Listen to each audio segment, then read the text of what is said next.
霍去病这个人很容易讲得太简单，一开口常常就只剩下4个字：少年名将。这4个字当然没错，可若只停在这里，就太容易漏掉很多东西。像他的年纪、他的打法、他的官号，他一路打到哪里，甚至连后世为什么一直记得他，都会被讲得太快。所以我这次写霍去病，想抓住的不是单纯他很会打，我更想抓的是那种一直往北、一直不肯松懈下来的冲劲。实际写霍去病其实琢磨不多，可偏偏越神分量就越足。司马迁写他：去病年18，善骑射，受召为骠遥校尉，与亲勇骑800，直弃大军，数百里复立。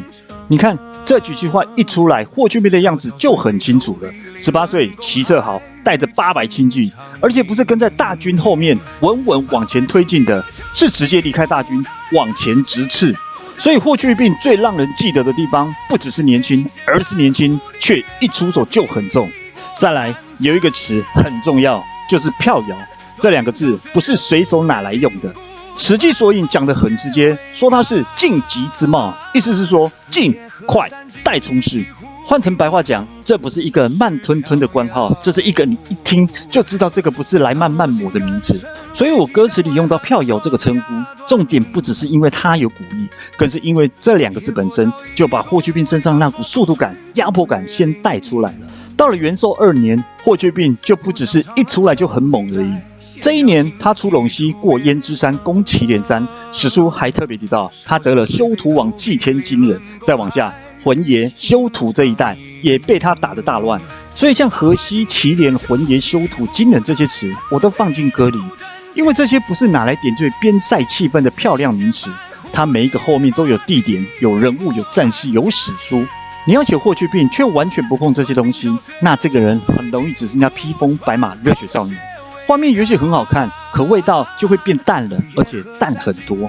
再往后到元寿4年，霍去病又一路进军漠北。汉书写他封狼居胥山，善于孤言，登临瀚海。后来大家最常说的封狼居胥就是从这里来的。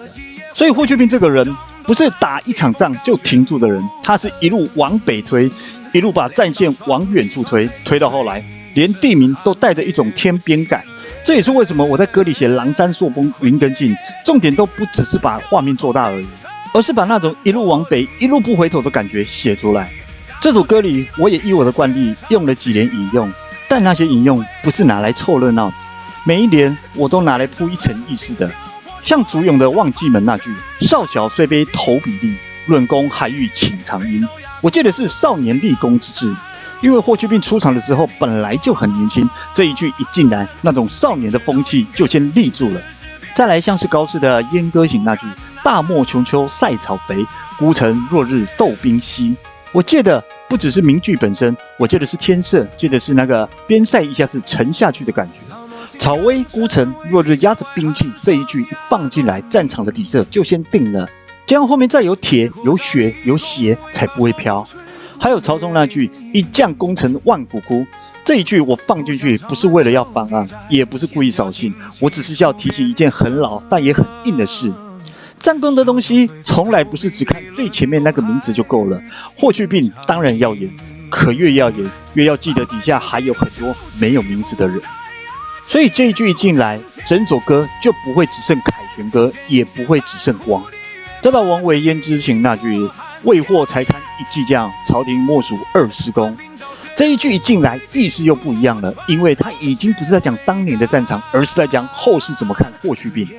简单讲，到了后来，霍去病已经不只是一位西汉名将，而是成了后人拿来衡量将帅高下的天花板。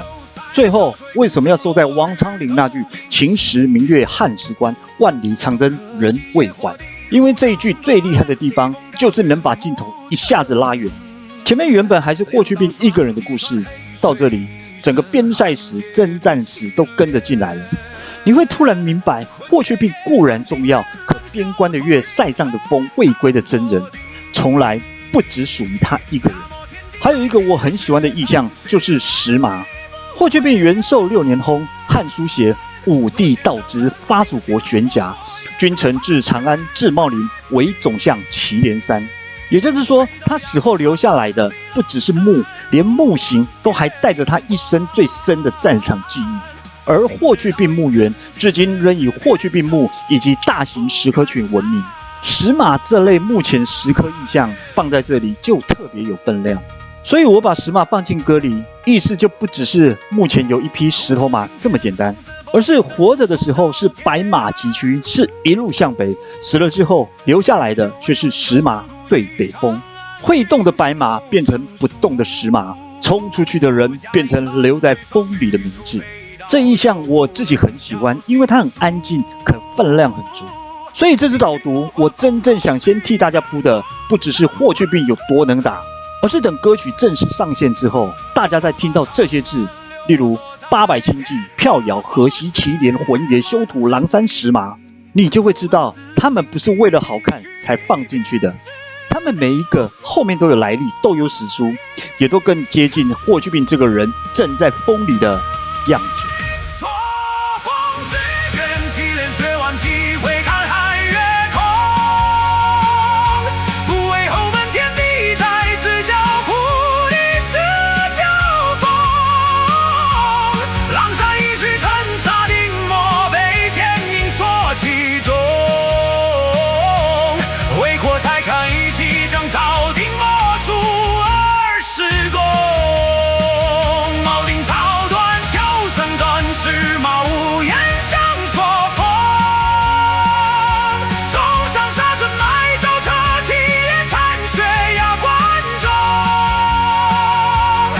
是命运。